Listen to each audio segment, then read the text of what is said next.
شیخ فانی نے محسوس کیا کہ میں اب کبھی صحت مند نہیں ہو سکتا، مرض بڑھتا جا رہا ہے، مطلب بڑھاپا بڑھتا جا رہا ہے اور دیگر امراض بھی ساتھ میں ہیں، اور انہوں نے اپنے روزوں کا فدیہ ادا کر دیا۔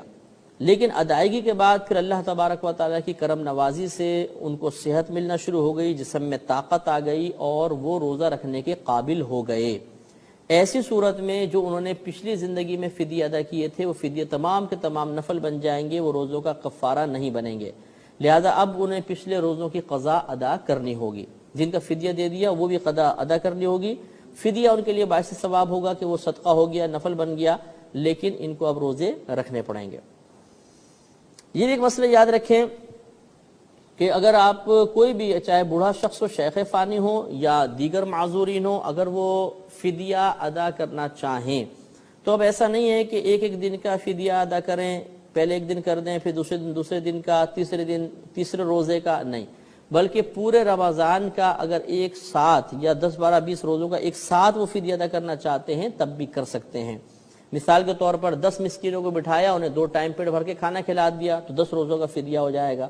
یا 30 روزوں کے جو فدیہ بنتا ہے فی روزہ 2 کلو 50 گرام آٹے کی قیمت، جو تقریباً اس دور میں عموماً 25 سے 30 روپے بن جاتی ہے،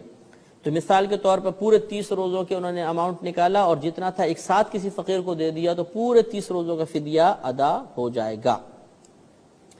آخر میں یہ مسئلہ عرض کر دیتا ہوں کہ بعض ہماری بہنیں یہ سوال کرتی ہیں کہ اگر شوہر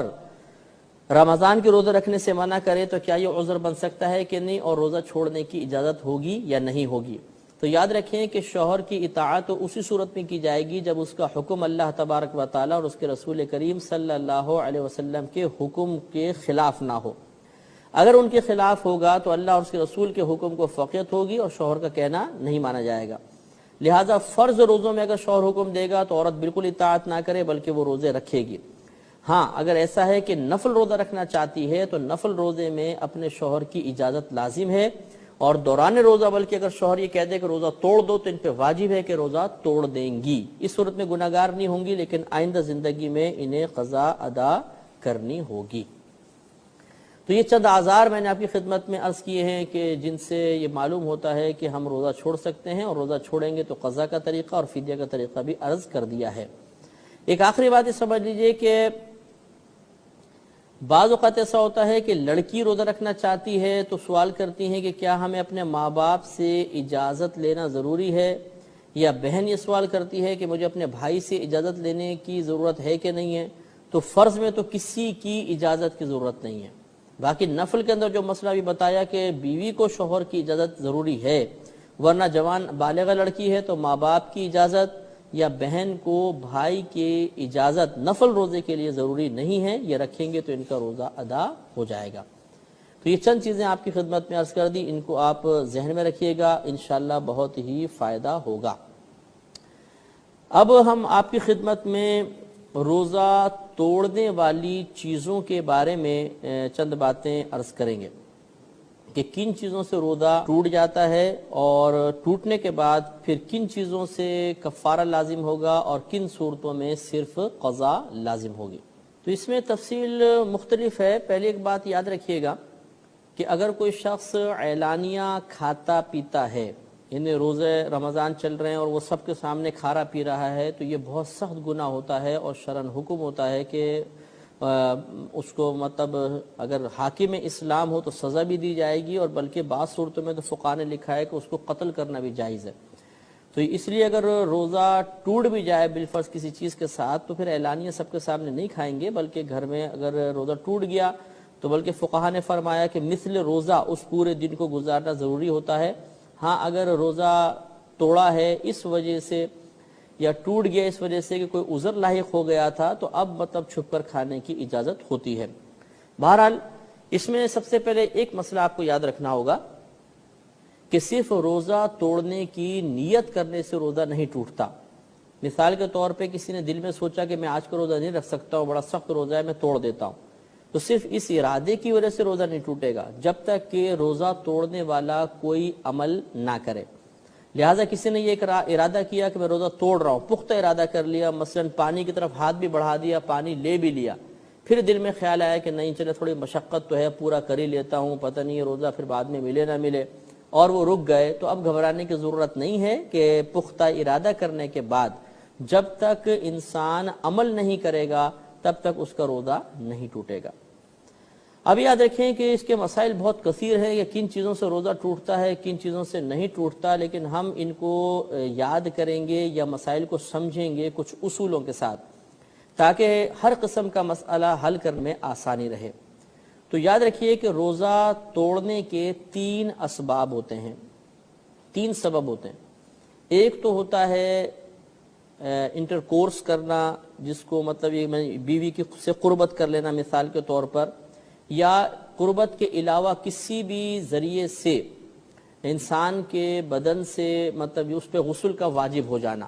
لیکن اس کی صورتیں میں آپ کو بتاؤں گا۔ ایک سبب بہرحال یہ ہو سکتا ہے کہ زوجہ سے قربت یا غسل کا واجب ہو جانا۔ دوسرا ہوتا ہے جسم کے سوراخوں کے ذریعے کسی چیز کو اندر لے جانا، جسم کے سوراخوں کے ذریعے۔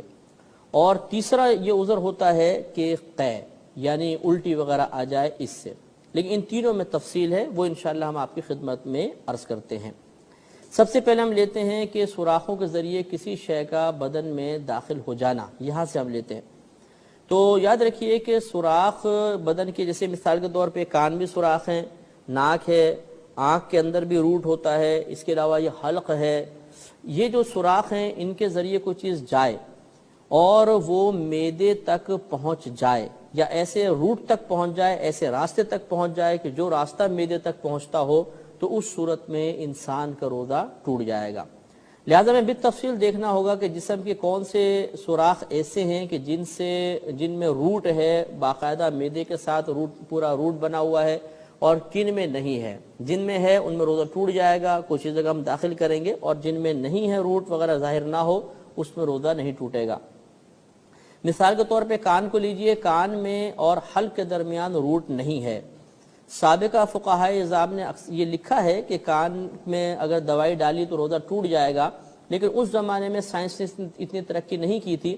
لہذا انہوں نے غالب گمان کیا کہ شاید کان اور حلق کے درمیان ایک راستہ باقاعدہ موجود ہے، تو انہوں نے کان میں دوائی ڈالنے کی صورت میں روزہ ٹوٹنے کا حکم دیا۔ لیکن جدید سائنسی تحقیق نے ثابت کر دیا کہ کان میں اور حلق کے درمیان روٹ نہیں ہے، لہذا اگر کوئی اب اس دور میں کان میں پانی ڈالے یا دوائی ڈالے تو روزہ نہیں جائے گا۔ ہاں اگر کان کا پردہ پھٹا ہوا ہے اور پھر کسی نے دوائی ڈالی تو پردے کے پھٹنے کی وجہ سے اب باقاعدہ روٹ بن جائے گا، اور اب دوا ڈالنے سے روزہ فاسد ہو جائے گا، ٹوٹ جائے گا۔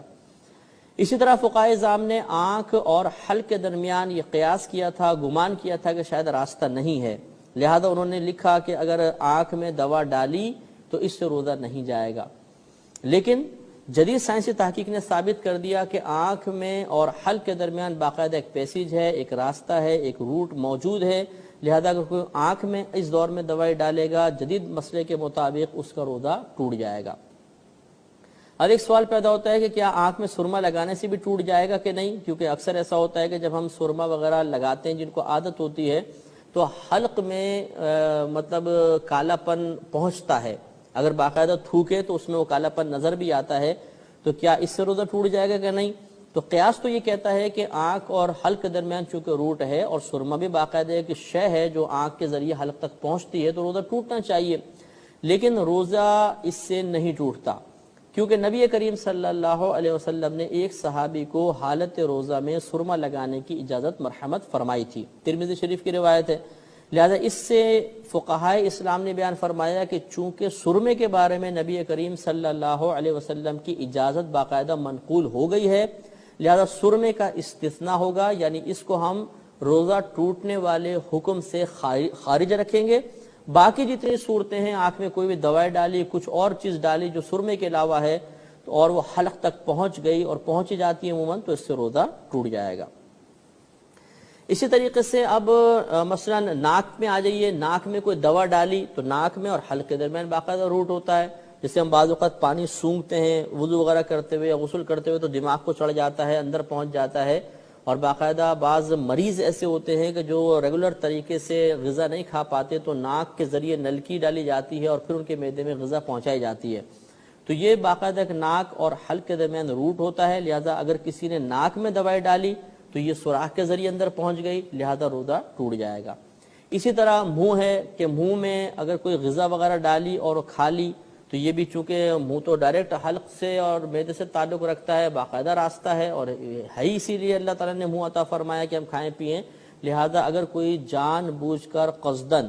روزہ یاد ہے اور کھائے گا پیے گا تو روزہ ٹوٹ جائے گا۔ ابھی ہم اس پہ کلام نہیں کر رہے کہ ٹوٹنے پر قضا لازم ہوگی یا کفارہ لازم ہوگا، یا آگے انشاءاللہ مسائل بتائیں گے، فی الحال اتنا بتائیں گے کہ کن سے روزہ ٹوٹ جاتا ہے اور کن سے روزہ نہیں ٹوٹتا۔ تو یہ جو منہ کے ذریعے جو روزے ٹوٹتے ہیں اس پہ تھوڑی سی تفصیل ہے، اور یا منافذ کے ذریعے آپ کے لیے مزید تفصیل ہے، میں عرض کرتا ہوں، یہ ذرا غور سے سماعت فرمائیں۔ ایک تو دیکھیں سوراخ کے ذریعے روزہ ٹوٹنے کی صورت آپ کو بتائی کہ ناک میں دوا وغیرہ ڈالی تو ٹوٹ جائے گا، دوسرا منہ میں کچھ کھایا اور حلق کے اندر سے اتر گیا تو روزہ ٹوٹے گا، تیسری اس میں مسئلہ یہ ہوتا ہے کہ مثال کے طور پر آپ نے کوئی چیز کھائی تھی، وہ داڑوں میں جمی ہوئی تھی حتیٰ کہ سحری کا وقت بند ہو گیا، مثال کے طور پہ آپ روٹی کھا رہے تھے کہ سحری اپنا ٹائم دیکھا، بالکل چند سیکنڈ رہ گئے تو آپ نے ہاتھ روک لیا اور کلی وغیرہ بھی کی، لیکن دانتوں میں یا داڑوں کے اندر کوئی غذا رہ گئی، اور پھر مطلب جب روزہ بند ہو گیا تو وہ تھوک کے ساتھ اندر پہنچ گئی، یا آپ نے کوئی مطلب ہڈی وغیرہ چبائی تھی یا بوٹی چبائی تھی، وہ دانتوں میں پھنسی ہوئی تھی اور وہ روزہ بند ہونے کے بعد وہ حلق سے نیچے اتر گئی، پیٹ میں چلی گئی، تو اس سے روزہ ٹوٹتا ہے یا نہیں؟ تو یاد رکھیں کہ اگر دانتوں میں کوئی چیز موجود ہو اور حالت روزہ میں انسان اس کو معدے میں اتار لے تو اب یہ دیکھا جائے گا کہ کیا وہ چیز چنے کے برابر تھی یا نہیں، اگر چنے کے برابر یا زیادہ تھی تو روزہ ٹوٹ جائے گا، اور اگر چنے کے دانے سے کم تھی، جیسے عموماً بوٹی کے ریشے ہوتے ہیں یا روٹی کے ذرے وغیرہ دانتوں میں جم جاتے ہیں تو ان سے روزہ نہیں جایا کرتا۔ ایک صورت ہوتی ہے دھواں پہنچانے کی، کہ مثال کے طور پر آپ کہیں سے گزر رہے تھے، کوئی بس نے دھواں چھوڑا، وہ ناک کے ذریعے اندر چلا گیا، تو کیا اس سے روزہ ٹوٹتا ہے یا نہیں ٹوٹتا؟ تو اچھی طرح یاد رکھیں کہ بہرحال دھواں سوراخ کے ذریعے ہی اندر جا رہا ہے، حکم تو یہ تھا کہ منافذ کے ذریعے کوئی شے اندر جائے تو روزہ ٹوٹنا چاہیے، لیکن یہاں پر شریعت نے ایک قید لگائی ہے، اگر کسی نے جان بوجھ کر قصدن دھوئیں کو اپنے اندر تک پہنچایا تو اس کا روزہ ٹوٹے گا، اور جان بوجھ کر نہیں کیا تو روزہ نہیں جائے گا۔ اب مثال کے طور پہ اسے مسئلہ حل ہوا، کسی نے سگریٹ پی تو چونکہ جان بوجھ کے دھواں اندر پہنچانا ہے روزہ ٹوٹ جائے گا، حقہ پیا روزہ ٹوٹ جائے گا، سگار وغیرہ یوز کیا تو پھر بھی روزہ ٹوٹ جائے گا، چاہے وہ شخص یہ کہے کہ میں نے تھوڑا سا کش لیا تھا اور اندر نہیں لے کر گیا ہوں، دھواں میں فوراً باہر نکال دیا تھا، تو دھواں اتنی لطیف اور اتنی مطلب نرم شے ہے کہ یہ آپ تھوڑا سا بھی پیئیں گے تو فوراً اپنا روٹ بناتا چلا جاتا ہے اور آگے تک پہنچ جاتا ہے، تو یہ ضرور اندر اتر جائے گا چاہے ہمیں معلوم ہو یا نہ ہو، لہذا دھوئیں سے یعنی سگریٹ سے اور حقے سے کیونکہ جان بوجھ کے دھواں اندر پہنچانا ثابت ہو رہا، روزہ ٹوٹ جائے گا۔ اگر جان بوجھ کر پہنچانا نہ ہو تو پھر روزہ نہیں جائے گا، مثال کے طور پہ اگربتی سلگا دی، اب اس کا دھواں پورے کمرے میں پھیل رہا ہے اور صرف آدمی نارمل انداز میں بیٹھا ہوا ہے اور سانس لے رہا ہے اور وہ دھواں اندر باہر جا رہا ہے تو اس سے روزہ نہیں ٹوٹے گا۔ ہاں اگر اگربتی جلائی اور کسی نے جان بوجھ کے ناک قریب کر کے لمبا سونگا اور اب وہ دھواں اندر چلا گیا تو اب چونکہ قصدن دھوئیں کو کھینچ کے اندر لے جایا گیا ہے تو روزہ ٹوٹے گا۔ اسی سے یہ مسئلہ معلوم ہو گیا کہ آپ کہیں جا رہے تھے، بس نے دھواں چھوڑا اور سب وہ اندر حلق میں چلا گیا تو اس سے روزہ نہیں ٹوٹتا۔ یہی مسئلہ غبار وغیرہ کا ہوتا ہے کہ بعض اوقات ہم جا رہے ہوتے ہیں، اچانک تیز ہوا چلتی ہے اور بہت ساری مٹی آ کر حلق میں چلی جاتی ہے، منہ میں بھر جاتی ہے، ناک کے ذریعے اندر اتر جاتی ہے، تو کیا اس سے روزہ ٹوٹے گا؟ تو اس کو بھی دھوئیں پر قیاس ہم کریں گے کہ اس سے روزہ نہیں ٹوٹتا ہے جب تک کہ جان بوجھ کر ان میں سے کوئی چیز اندر نہ لے جائی جائے، اور جان بوجھ کے کون لے کر جائے گا، لیکن بہرحال اس مٹی وغیرہ سے دھوئیں سے یا مٹی سے جبکہ جان بوجھ کر نہیں لے جایا گیا، قصدن ایسا نہیں ہے تو روزہ نہیں جائے گا۔ بعد ہمارے بھائی سوال کرتے ہیں کہ کیا روزے میں پان یا تمباکو کھانا جائز ہے یا نہیں، جبکہ پیک اندر لے کر نہ جائیں، تھوکتے رہیں تو کیا جائز ہے؟ تو یاد رکھیں کہ جب انسان پان کھاتا ہے تو غیر محسوس طریقے سے آہستہ آہستہ اس کے اثرات حلق تک پہنچ جاتے ہیں،